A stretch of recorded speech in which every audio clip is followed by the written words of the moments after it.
বলেছে হাইয়া আলাস সালাহ, শুনেছি কিন্তু সাড়া দিতে পারি নাই। কতবার আল্লাহ পাক বলেছে বান্দা আমাকে ডাক, আমি তো ডাকিনি।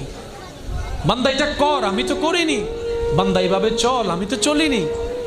এইরকম হাজারটা আদেশ অমান্য করার পরও যেই রব দয়া বন্ধ করে নেই, রিজিক বন্ধ করে নেই, রহমত বন্ধ করে নেই, তিনি আমাদের রহমান রহিম। সুবহানাল্লাহ।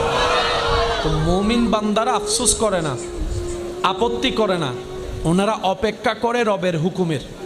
ওই রবের হুকুম আসা পর্যন্ত অপেক্ষা করার মাঝখানে যে রাস্তা, এটার নামেই সবর, এটার নামেই ধৈর্য। বলেন না সুবহানাল্লাহ। ওনারা সবরের রাস্তা দিয়ে যায়, শুকরের মাধ্যমে নিয়ামত নিয়ে আসে।